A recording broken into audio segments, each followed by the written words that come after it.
各位网友，大家好，今天是2020年8月11号，星期二，欢迎大家参加网友每日观察直播2的节目。我们今天的题目是蓬佩奥的数码脱钩战略显露峥嵘网络孤立中国。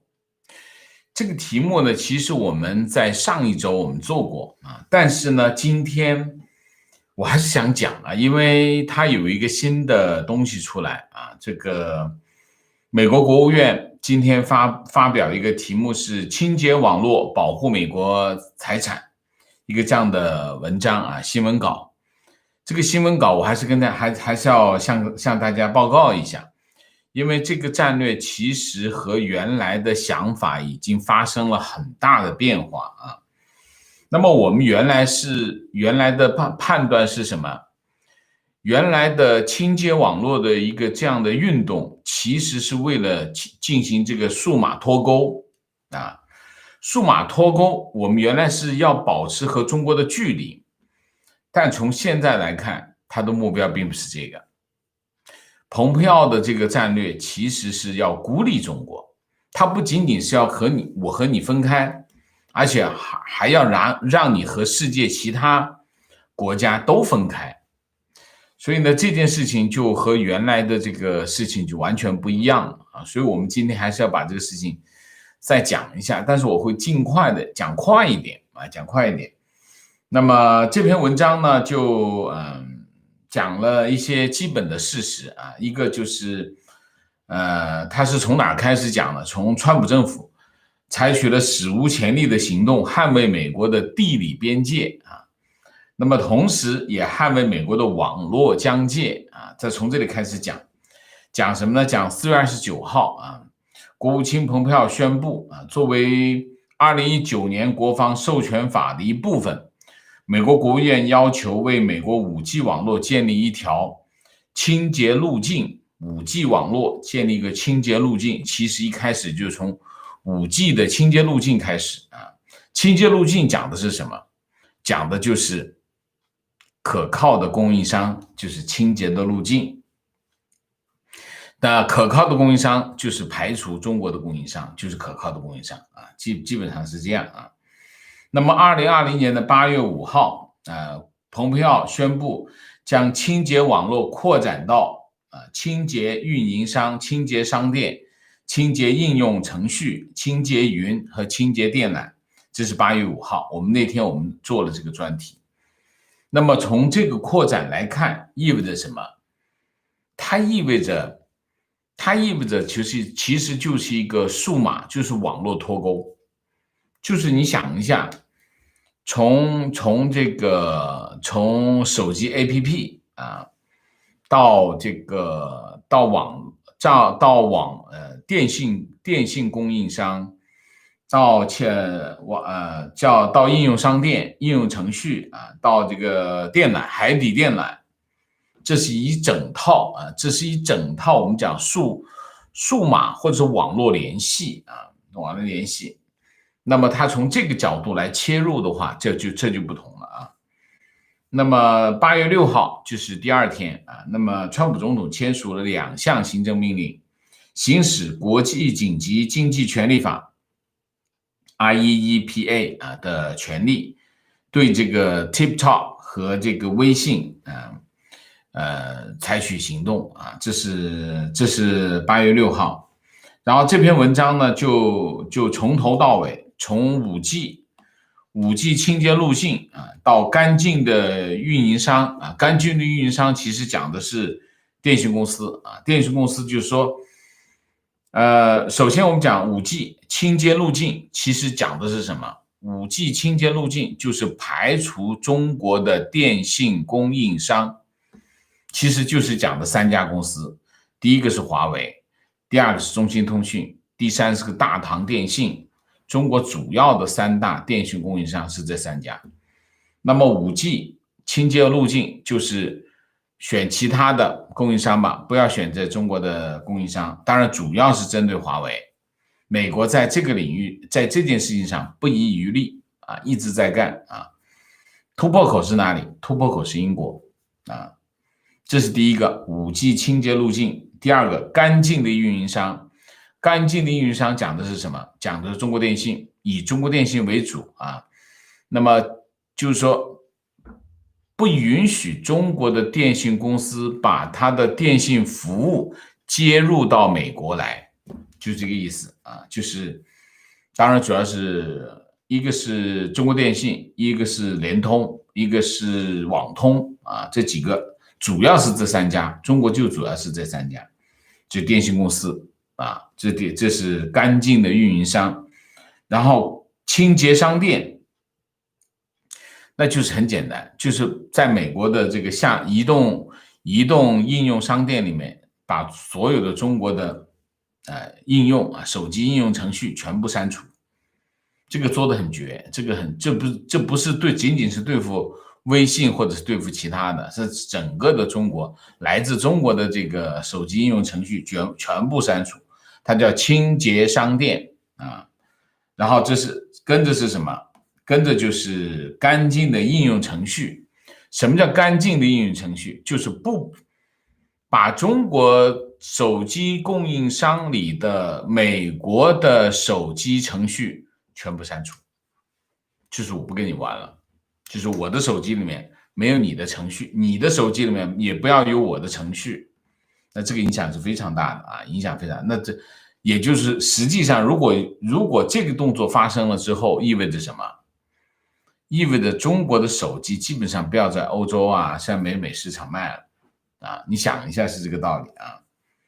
然后就是清洁云啊，清洁云就是把中国的云服务啊，其实中国的云服务做的最早是谁？做的最早是阿里巴巴啊，后来是百度，然后其他都在做啊，腾讯啊什么都在做。那就是实际上把中国的所有的云服务从美国赶走，这是清洁云。然后清洁电缆，那现在已经不走香港了啊，原来很多的网络上岸都是从香港上，现在都不从香港上了。那么就什么呢？就把所有的电缆不连接中国，就是这样啊，就是清洁电缆啊。那么通过这几个程序实现什么？最后实现了一个，就是和中国脱钩，整个的脱钩，网络脱钩。网络其实是很重要的是连接，如果你都不连接了，那你就变成信息孤岛了啊。那么这篇文章里面讲了一个什么呢？他说有30多个志趣相投的清洁国家和地区加入了清洁网络组织，然后他们承诺啊，保护他们的5G 网络不受不信任的供应商和电信运营商的这个污染啊。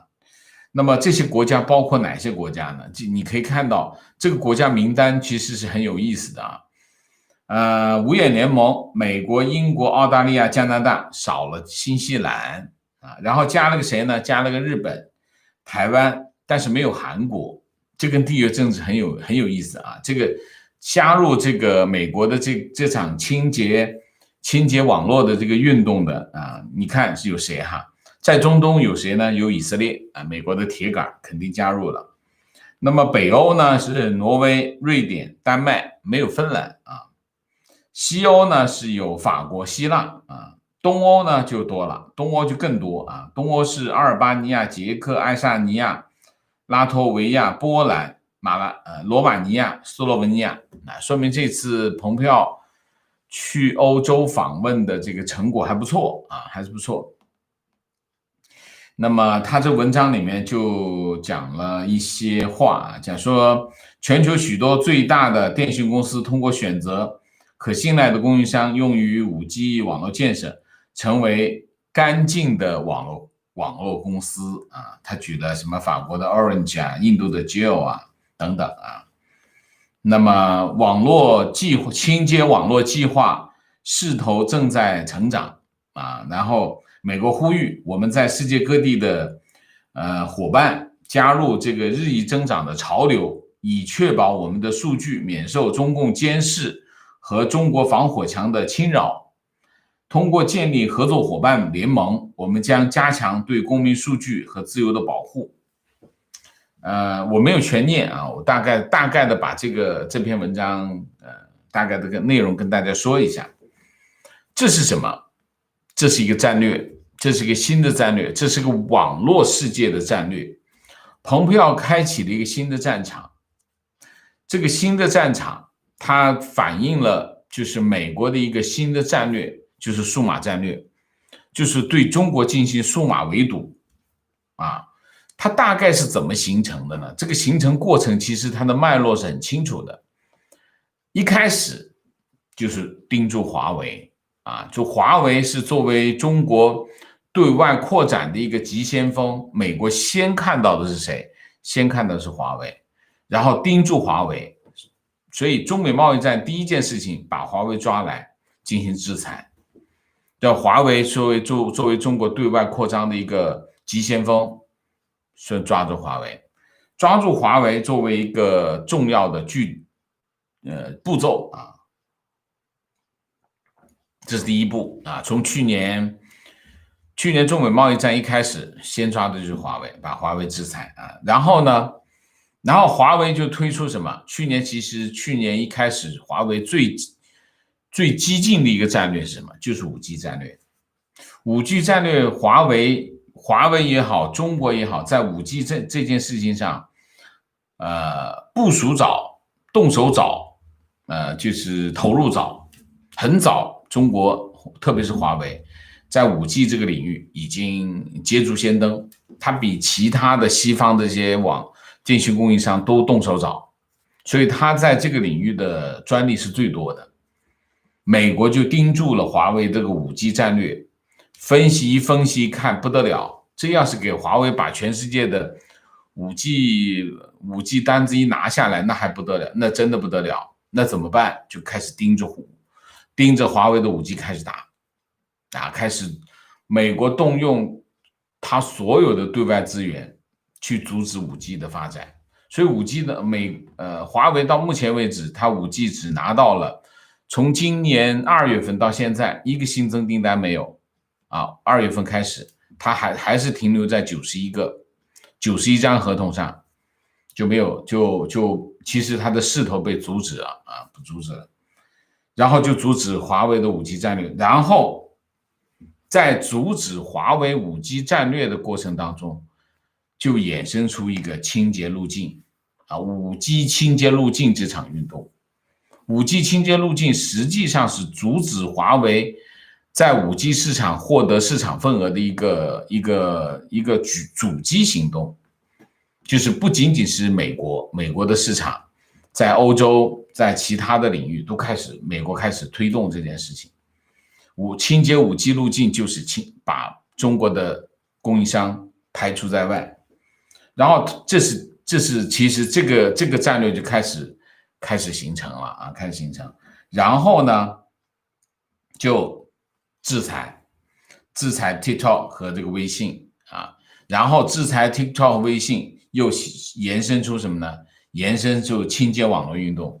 清洁网络运动就我刚才讲的这个国务卿蓬佩奥就已经形成了一个不仅仅是 APP， 也不仅仅是 5G， 而是所有的网络领域都开始进行清除中国因素所以你刚开始这个清洁网络的这个运动好像是一个自保行为，就是我不跟你玩了，你别搞到我这里来，我保护我自己的人民所以最早的这个清洁网络运动是一个自保行为，但是你没想到蓬佩奥把这个运动再推广到其他国家，这一延伸出去延伸到其他的盟友的时候，这些盟友全部都加入，现在有30多个国家加入他现在我刚才讲的这只有20个国家他公布的，我估计还有一些会陆续公布。那么其他国家全部加入到这个清洁网络运动的时候，那都会做3件事：第一个，排除中国的供应商；第二个，和中国断绝往来，网络断绝往来；第三个，清楚中国的这些数码产品对这些国家的影响。这三个动作一发生，那不就形成了一个围堵战略吗？实际上就形成了一个新的在数码领域或者是在网络领域的一个围堵战略，就是这样形成。那就目的是什么？孤立中国啊，这是一个非常厉害的战略啊。它这个战略厉害之处在哪里呢？这个战略厉害之处，第一个，它利用美国在地缘政治上的优势来推广这个运动，那么成本很低，见效很快。你看，蓬佩奥才跑了几趟，这一下就出来30个国家。那你如果全力在推这件事情的话，那这个形成，我说我们之前讲，中国在沿着它的边界修了一堵墙，不让中国的网民跑到墙外头去，阻止中国网民到墙外头去看到墙外的真相。墙外因为言论自由啊，什么都有就其实是中国自己建立一个网络铁幕。那么现在的情况是什么呢？现在的情况就是，如果美国推动这个清洁网络运动在全世界其他国家开始盛行起来的时候，这中国在堵自己，其他国家也在堵你，那是什么情况？那就这个屏障就更大了。原来自己有个屏障，然后其他国家再跟你建立一个屏障，那中国不就堵在另外一边了吗？那么未来的世界会变成什么形态？就是中国的网络和美国或者西方的网络可能这个泾渭分明就很清楚了就是这是一个，所以未来的这个形态就会发生一个巨大的变化这是第二个。第三个，那么这种围堵就会彻底打破中国这种以我为主的这个网络控制格局。现在中国很爽中共很爽为什么？我想去哪我就想我自己就是当然他们是内部的人，我想去哪去哪，但是我不想让你来你就来不了，就这个意思就是这个意思，就是说以我为主，我想放谁进来就放谁进来，我不想放谁进来，谁都进不来，大概就是一件这样的事情，就是以我为主。但是现在的以后，当这个网络围堵成了气候的时候，那这个情况就不一样了。就是我不想让谁来，的确你还是谁都进不来，不想让人进来的人都进不来。但是你想去的地方，你不一定去得了，因为别人把你给堵上了那么这个后果就是非常的严重，这叫什么？这会窒息的。就改革开放，你改革开放为的是什么？为的是跟世界其他国家建立联系。为什么？因为中国，你想一下，中国改革开放之前是什么情况？百业凋敝嘛，对吧？这个国家都乱掉了嘛，什么教育文化啥都没有嘛，所以改革开放是把别人的引进来嘛。你现在如果被别人围堵，什么情况？那什么科技文化教育经贸你开个网店怎么开？你说这网店怎么开？所以这里面就有一大堆的问题。我还没办法去想象，如果这个围堵形成了之后，它的后果是什么这个我没办法想象。但是毫无疑问的一条是什么？毫无疑问的一条就是这个影响是非常的大，影响非常大，而且非常深远。它会改变未来社会的面貌，会改变未来中国社会的面貌，或者是中国和其他国家社会的面貌，大家的这个往来方式都会发生变化。我现在还没办法想象，就是这件事情真正的落实下来是什么情况，我想象不了但是我今天为什么一定要做这个题目的原因，是因为这件事情非常大。现在就说你从蓬佩奥的这个行动来看，它不仅仅是说我要跟你脱钩，我不跟你玩，你别影响我，你别渗透我，你别从我这拿走美国人的这个私人信息啊，你不要在这里散播病毒，不要在这搞宣传。它不仅仅是这个想法，它是要把你孤立起来，所以这件事情就影响就大了。而且美国真的是把它变成一个国策，动用整个的外交资源、地缘政治的资源来做这件事情，那后果就很严重啊！当然，你现在蓬佩奥这件事情才开始多长时间？我们看一下，这个事情才2-3个月的时间，对吧？才2-3个月的时间，4月份到现在，4月29号建立这个5G 清洁路径。这才提出来5G 清洁路径，也就是5月份的事情，5、6、7才3个月，3个月已经发展到这一天，现在已经有30个国家加入这个运动。你想一下，如果真的美国真的倾力去推动这件事情，影响非常大，所以这件事情大家一定要小心，一定要保持对这件事情的观察啊，这是一个啊。另外一个呢，我又很想讲，但是我今天又没有太多的时间准备，就是这个什么，就是财富杂志公布了这个新的世界500强。新的500强它的情况是什么情况呢？就是今年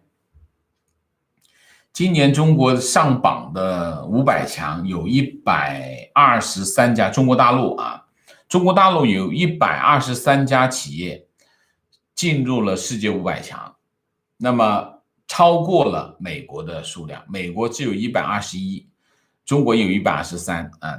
他现在这个榜单上面把香港也并到中国去，我就把它拆出来了啊，拆出来就中国大陆是123家，那么台湾跟香港10家。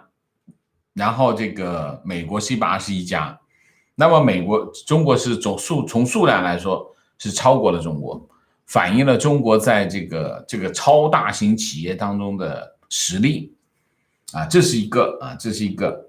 那么2001年的时候，中国当时加入世界贸易组织1995年财富杂志第一次发布世界500强榜单。那个时候中国刚刚开始95年应该是宏观调控95年是宏观调控那么那个时候呢，中国有4家企业入榜。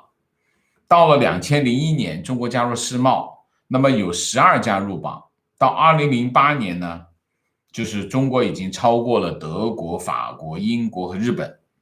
那么现在呢，就是中国已经超过美国，成为世界500强最多的这个国家这是一个。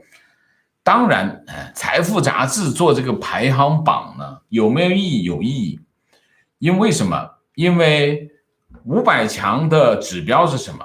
就是营业额，用营业额来排序，就是谁的生意大，谁就入榜，就是一件这样的事情。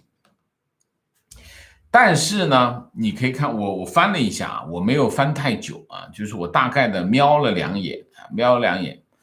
中国的企业有2个特点，第一个，入榜的全是央企，央企的特点是什么？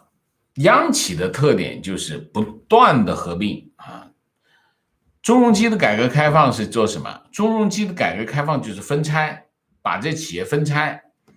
就是比如说这个电力公司，南电、北电分开为什么要分开？让他们竞争，形成市场的这个竞争，这就是市场经济。后来呢，这些年呢，这个习上台之后呢，就合并，全部合并南船北船合并，南车北车合并，这原来都是分拆的，原来都是一家的。后来就是分成南车北车，后来就拆的南船北船都是当年分拆，现在把它合并。合并什么？为什么合并？合并就是消灭竞争，消灭一起来拿订单，出去拿订单，这就是对外战略。其实中国的这些央企合并的目的是什么？就是出去拿订单，省得我们两家去拿，我们自己先抢起来，一定会抢的啊！怎么协调都没有用啊，因为抢订单的事情。那么为什么就把它合并？合并起一家，你出去抢订单，就不会自己争啊。那么这样下来的结果是什么？就是出现了超级企业，就中国在这个500强的排名就是这个榜单里面的央企就越来越多，越来越多。因为中国的企业，这些央企它的规模增长，并不是因为它经营特别厉害啊，我这个今年又赚了钱了，我就规模又增加了，我又去收购这些，不是的，它是靠行政的力量把它合并在一起。原来500亿啊，一合并1000亿啊，1000亿再合并2000亿啊，那就上榜了。大概就中国的这个央企就是个这样的特点，这第一个特点。第二个特点，他光看到营业额，他没有看到他的负债啊，没有看到净资产。那么这个净资产，它这个净资产呢，中国的央企的净资产看得过去还不错，但是其实呢，怎么说呢？它是按照投入法来算它的资产，就是说你投了多少钱，然后我投入多少钱，这个钱化为这个资产，我就按照这个算这个账。中国的国企都是这么算的，所以其实中国上市公司，特别是这个国企上市公司，那都是骗钱，真都是骗钱啊！它不是按照你的盈利模式来，它是按照这投入法来算它的资产。所以这里面就是还有一个什么呢？还有一个重大的差距是什么？就是挣钱能力啊，挣钱能力那就报上去，报给这个财富杂志的这些数据，财务数据都已经造假了，但是还是没办法比啊。那么中国大陆啊，124家平均的这个，你看一下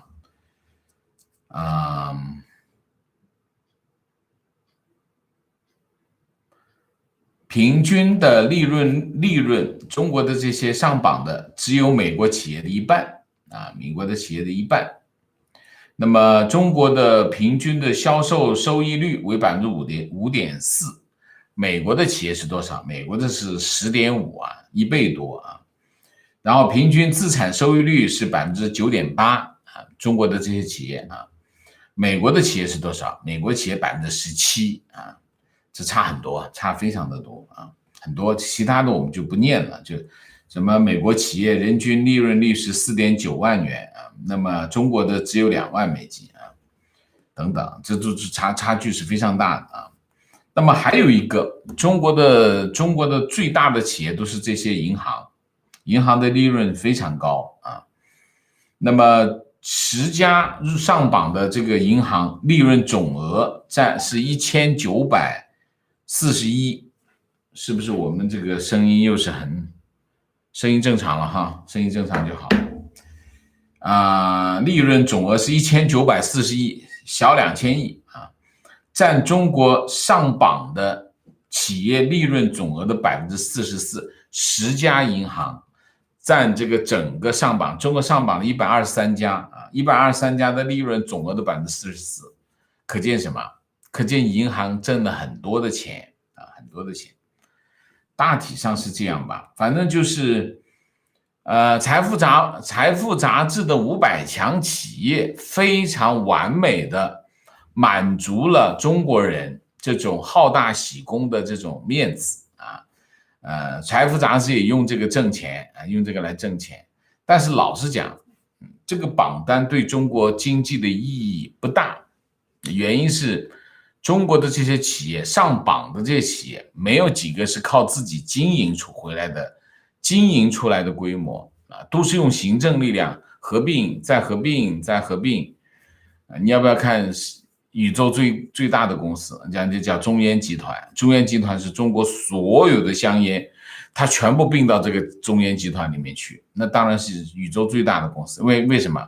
因为中国有世界上规模最庞大的烟民啊，那么这么庞大的烟民养活了一家全世界全宇宙最大的公司，叫中烟集团，就是这样。所以中国的这些所谓的这个世界500强的企业，有没有私营企业？没有啊，没有私营企业，华为也在里面有私营企业，有阿里巴巴啊，有阿里巴巴，有几个私营企业啊，有几个私营，我重视的还是央企啊，央企，好吧？我们今天大体上就把这个主题就讲这2件事。第一个，我们把之前美国国务卿蓬佩奥推动的这个清洁网络运动，把它深化，它变成一个对华的一个战略啊。这个战略是什么？就是网络围堵中国，这是第一个啊，我们的主题。第二个主题就是世界500强，财富杂志公布的世界500强出笼。那么中国上榜的企业数量第一次超过美国，成为第一个多的国家。但是这些企业都是央企，所以其实就是完美的满足了中国的这个面子工程，但是实际意义不大，不能反映中国的实际竞争力。为什么？因为这些央企都是通过行政力量去合并资产，靠这个垄断获得这个垄断利润。如果中国开放市场的话，这些央企也就没用啊。好吧，大体上是这样。我们下面就进入互动。进入互动之前例行公事，请大家点赞啊，请新来的网友订阅，请大家加入我们的会员，支持我们做更好的节目。我这里也特别请大家，如果能够有条件，能够支持我们会员，就尽量的支持我们会员。我们还是希望能够有更多的网友加入我们的会员，帮助我们避免受到这个平台和这些其他的因素的影响，专心把我们的节目做好，好吗？谢谢大家啊！那我们下面进入互动。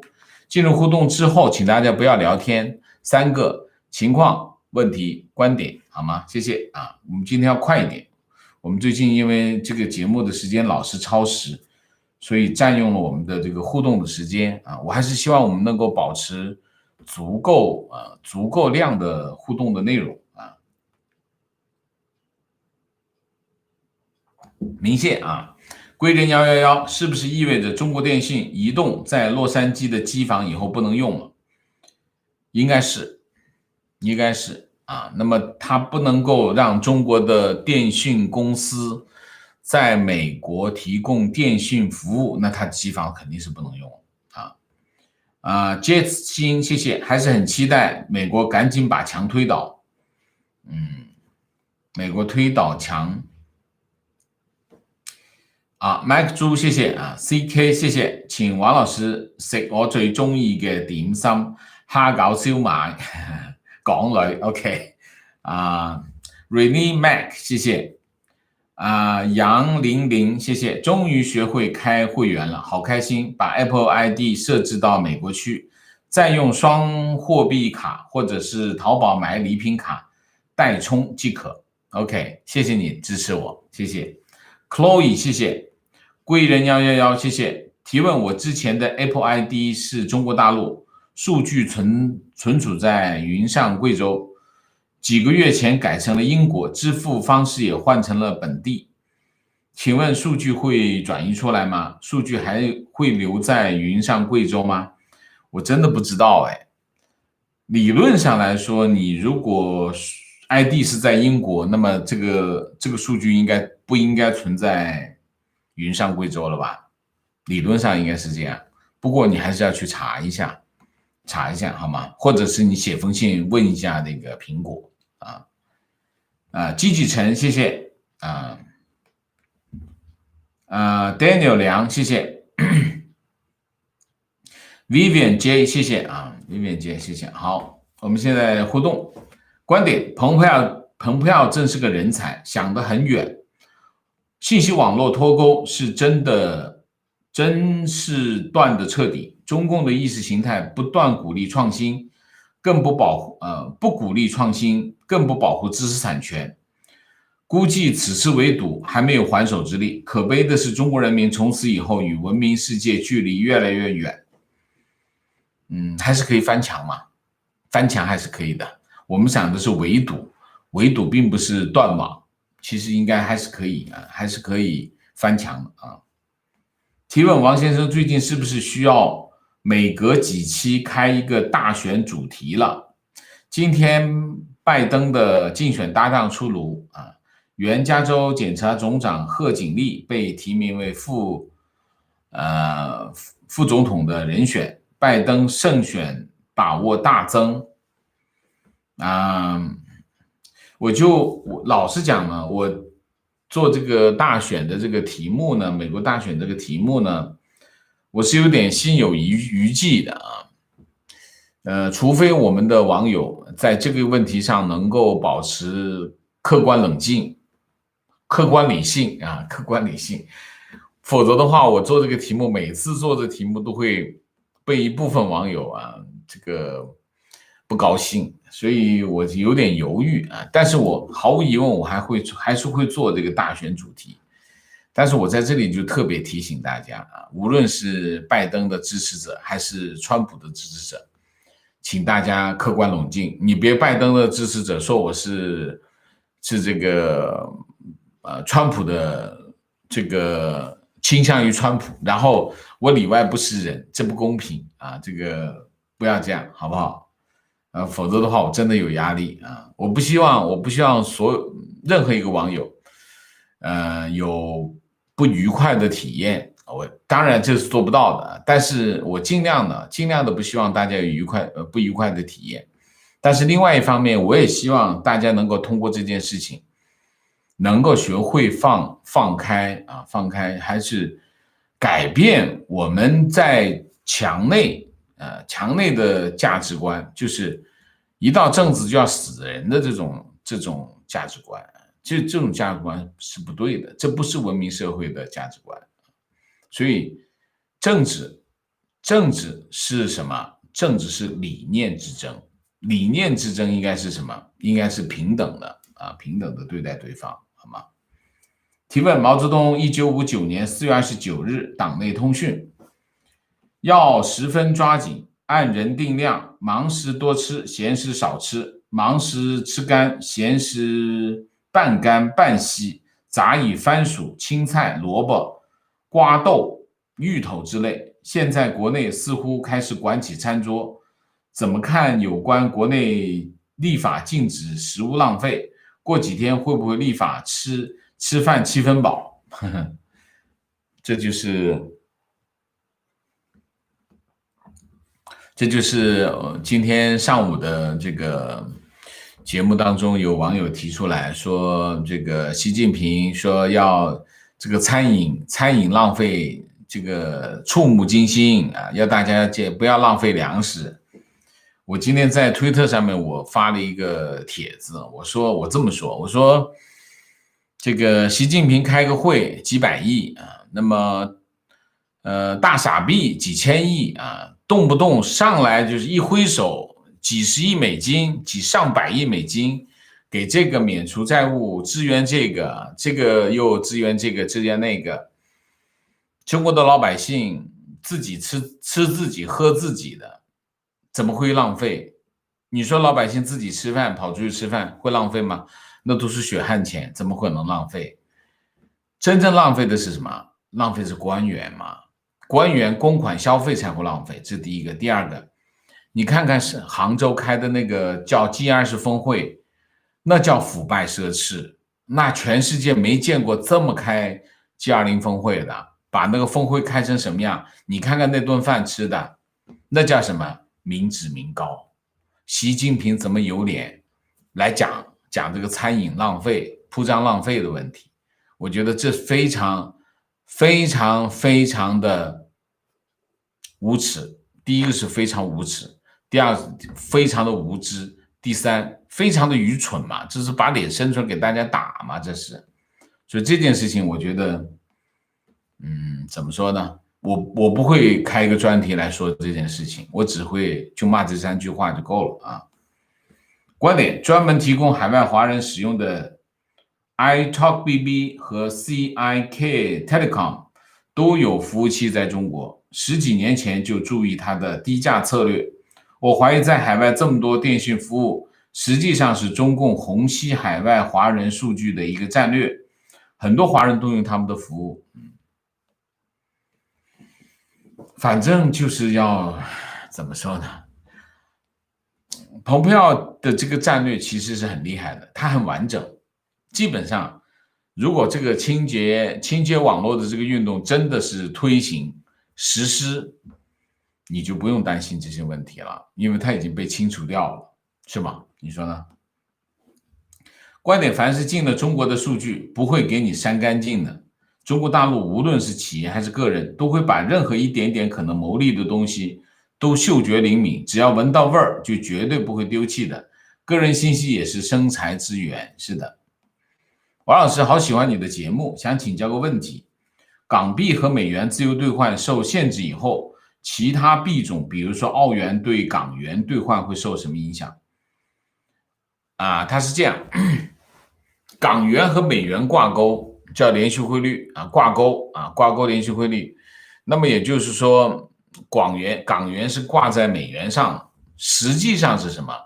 连续汇率是什么意思？连续汇率是意思就是我们用的港元就是美元，其实就是美元，只不过用港元的形式来出现，但其实用的就是美元。但美元是其他国家货币，我不能用，所以我用一个港元，那么就叫连续汇率啊。那么澳门元呢，就是挂在港元上，澳门元其实就是港元，它也是连续汇率，连续在一起。那么实际上它是间接挂在美元上，所以澳门元其实就是港元，港元就是美元，所以澳门元其实也是美元。如果美国限制港元兑换美元的话，那么澳门元也会受影响，一定会受影响，因为它最终其实是挂在美元上，所以两者都会受影响啊。情况不少中国企业选择今年排队在纳斯达克上市，应该准备捞最后一波美金。是的，那尽快的吧，他肯定要尽快嘛，是吧？观点：抖音起诉老美是被迫走上把自己架在火上让人烤。美国打官司，特别是贸易官司，1、2年很难出结果。老美给你45天时间，就算最后美国输，45天也根本不可能出结果，届时你只能被迫退出。眼看着要到手的几百亿都没了，张一鸣心里有千万个草泥马，也没办法说出来，只能憋在心里。抖音起诉呢，其实就是恶心川普因为什么？因为这个官司肯定要打几年，那川普在选总统，那就是恶心他，没别的，其实没有别的我觉得没有什么，因为意义不大，因为美国川普政府采取的这个行动呢，是他的行政权力。你是挑战他这个行政权力，还是挑战他这个理由？如果你是挑战他这个行政权力的话，那肯定是输。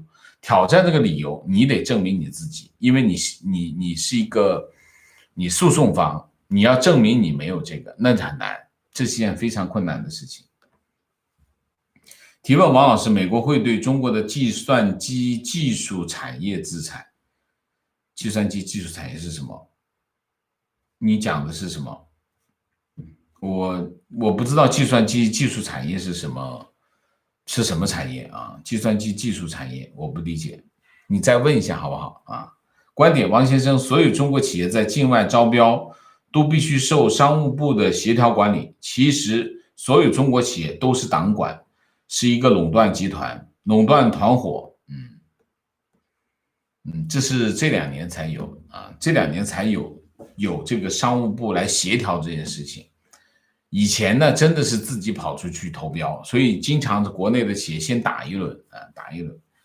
那么现在其实都不用打，就已经变成一家企业了，合并。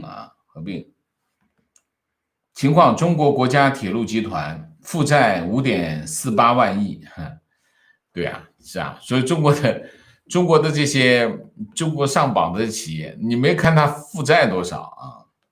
它跟美国的企业没办法比，美国是净现金流，上苹果，你跟苹果比了，苹果的现金流，苹果的这个现金储备上千亿美元，中国有那么多吗？中国全是债务啊。2020年上半年旅客发送量同比大跌53%，我觉得这数字是假的，哪有53？肯定没有，就是他还意思就是还有46%，我觉得不可能，哪有46%？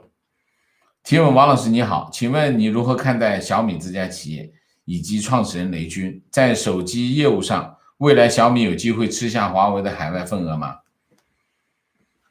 雷军，这是我非常熟悉的一个中国的互联网的大拿啊。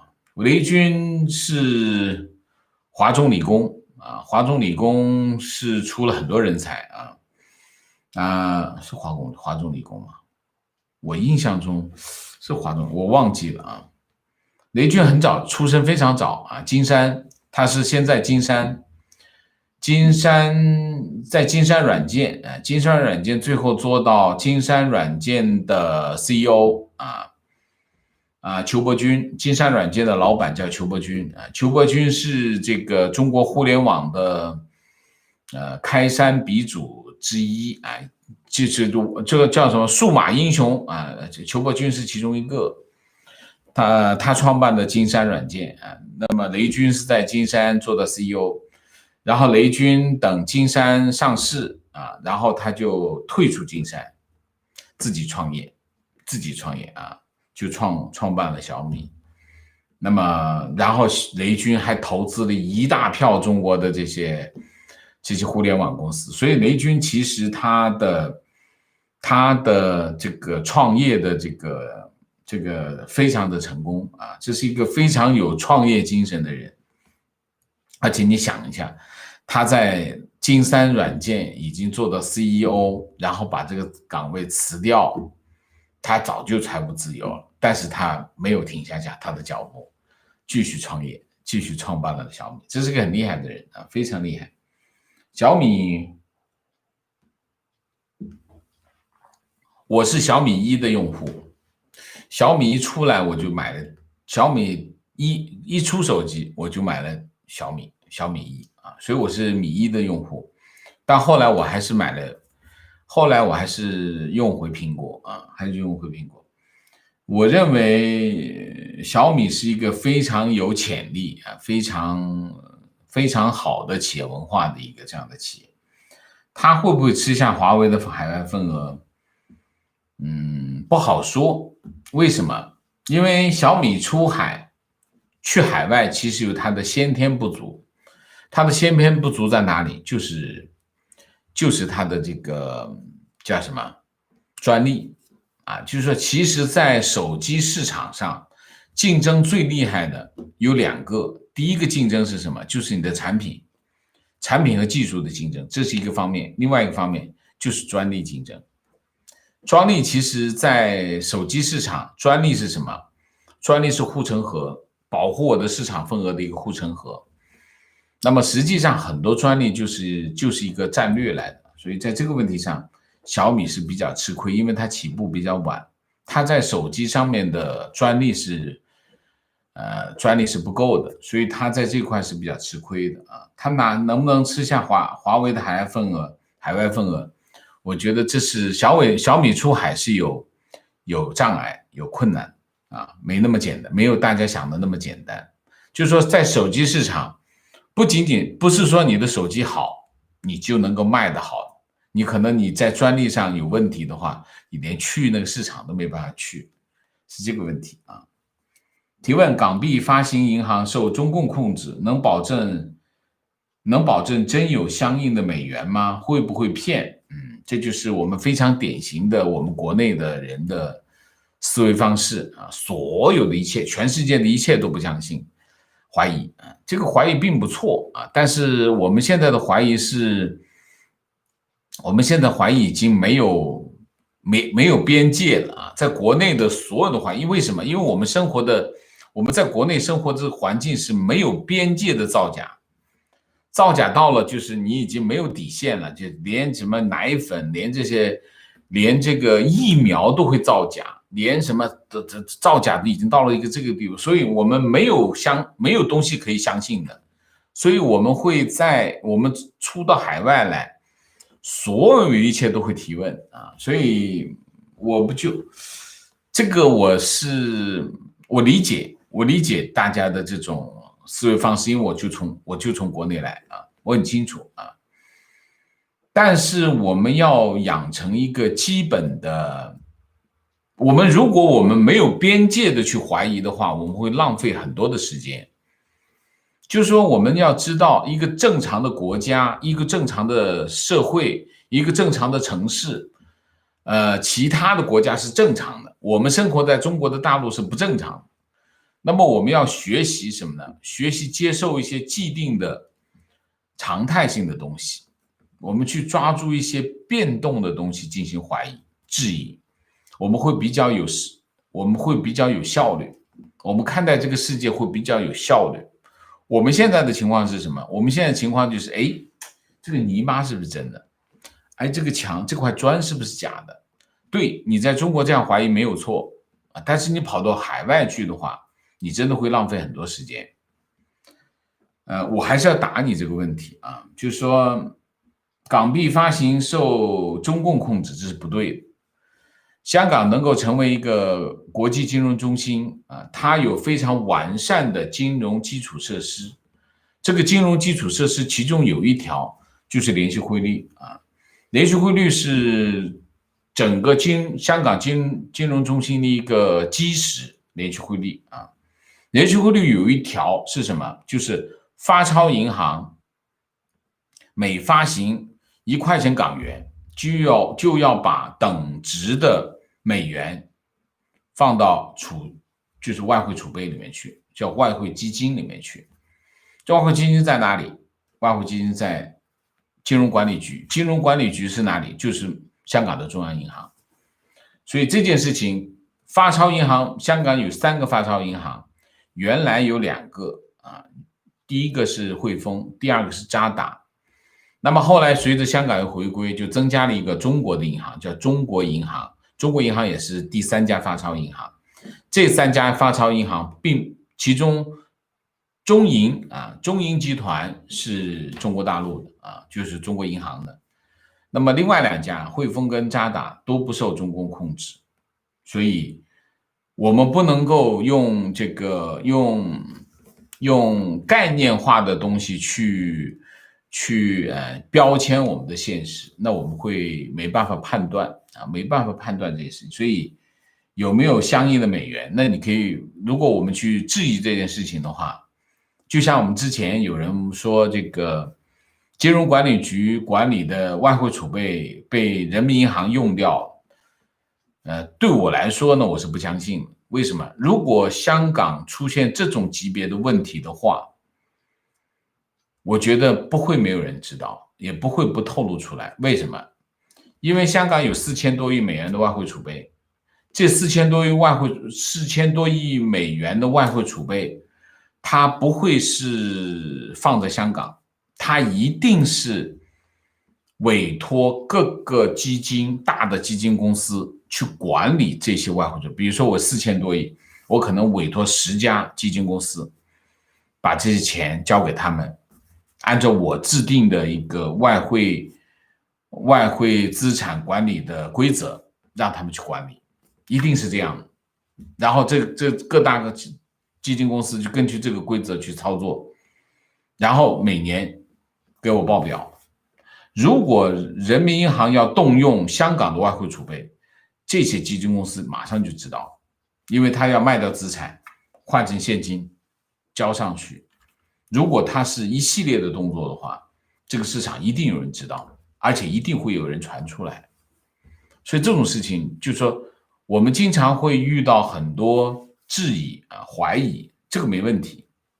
但是我们一定要记住，我们一定要把我们有限的时间和精力集中在有意义、有价值的事情上。当然，也有的时候，这些我们看似没有问题的东西，可能真的出了问题。但是你毕竟不专业，你还没有能力发现这种级别的问题，好吗？提问：王婶冒昧的问一个题外话，黎智英和周庭被保释，是否和中南海受压力有关系？网友答：即使中共意图破坏香港的司法制度，香港的司法制度还是很坚挺的，只要走司法程序，黎智英等人的合法权益是得到一定保障的，非常正确。所以这就是我们生活在国内的墙内的网友他看到问题的局限性啊。不过我觉得没问题，尽量的问没问题。但是我要提醒大家，你一定要把注意力集中在我们刚才讲的那些变动上，而不是怀疑这块砖头是不是真的这个问题上，好吗？提问：如何建立正确的逻辑思维，仍然无法判断他人和自己的逻辑是否有问题？网友答：逻辑思维没有正确不正确之分，学会自己给自己提问题，并积极搜集资料和反复的思考自己提出的问题，诚实的回答自己问题，并且不断的产生新的问题，拷问自己的回答，直到你自己对自己的回答满意为止。好吧，我这样说吧，逻辑思维是什么？逻辑思维有两样东西，第一样东西是什么？第一样东西就是逻辑大家要去学一下逻辑。逻辑就是一系列的规则，我们形成我们对事情判断的一个方法，就是逻辑大家真的要去学一下。如果你真的要建立你自己的逻辑思维，首先你要学习逻辑学这件事情这第一个。第二个，逻辑是拿来干什么的？逻辑是拿来分析的、推导的，它是一个方式那么直觉也是一种方式，我不需要什么逻辑，我直接就直觉，我觉得那里有金子，我就去挖。一样，这个人类认识世界的方式有很多，逻辑是其中一种方式那么怎么样建立逻辑思维？那首先你要学会逻辑，然后你要学习思维，对吧？思维是什么？就是思考。思考是什么？思考就是你对一件事情的认识，你要去认识这件事情，你就要去进行思考。但是思考并不是一个单纯的过程，思考其实它是一个收集素材，就是我们仅仅是在那里想是没有任何意义的，没有人会坐到那里把一件事情想明白，你一定是通过大量的搜索资料。比如说我们就要认识港元，刚才有网友提的这个问题，说港元发钞，那会不会是真的有美元呢？那说明什么？说明两条，他对香港的这个货币制度还是不了解，还是没有搞清楚。所以呢，实际上呢，这么想是没有用的，真正应该做什么？去做资料收集大量的资料收集，占有材料，把情况搞清楚，然后你再去思考，逻辑思考才会有思考。没有大量的材料占有材料，就没有真正的思考，那就是瞎猜观点建议大选期间，王老师还是以中国话题为主。美国大选如果涉及中国，可以讲一讲。大选专题，很多网友都不理性。是的，非常正确，非常不理性我看推特上面那骂起大街来，真的是像共产党，不管是川普的支持者还是拜登的支持者，都一样。你一看中国人真的是所以我一直在讲，文革没有离开过我们，从来没有离开过我们。你看我们在推特上，你去看一下，骂拜登的、骂川普的。那这两派人骂出来的语言全是文革语言，我谁都不帮，都不是什么好东西，就说骂出来的这些话都不是什么好东西。你想一下，你用这种语言攻击另外一个人，另外一个候选人，那是美国总统候选人，有坏人吗？我不觉得有坏人啊，他们出来选，都是为美国服务，为美国人民服务，那是出于公心。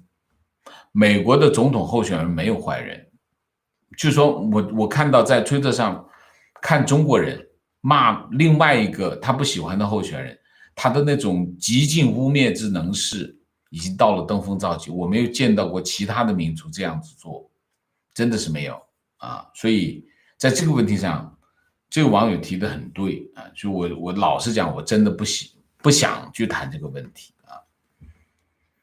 观点是的，王老师不必讲大选的问题，大家各有各的观点，你不能改变别人，但是如果预测错了，还会损害你的信誉和可信度。这个也不是我的想法，就是说我其实讲大选并不是告诉大家啊，我今天告诉你谁会赢，没有，我没这个想法。我会做大选的专题，但是做大选的专题会告诉大家发生了什么事情，仅仅是说这个，我不会预测大选谁会赢，我会告诉你啊，有人预测他赢，有人预测他赢，我会做这些工作，但是我不会帮大家去押宝压在谁身上，那不是我的工作。我是新闻工作者，我们不做这种工作啊。情况最近亲戚所在的能源型国企收到中央下发的文件，要求按照军委体制进行扁平化改革，从上到下分为3级机构，并且实行垂直化管理，水电煤等各个部门都有一个大领导，对于管电的领导人来说，系统内各级的电都归他管，其他部门也一样，那就全部统起来，这就是计划经济。这就是计划经济的模样。计划经济当初就是这样啊，这是他们在做这个准备工作啊。情况加观点，小米今年在欧洲市场占有率增加近50%，和华为下滑率一样，现在两品牌在欧洲市场份额持平，之后会超过华为，但中国背景的手机未来如何还是很难预料。是的，我觉得是很难预料，特别是专利这块会影响很大啊。提问：小米和华为性质有何不同？不会受美国打击吗？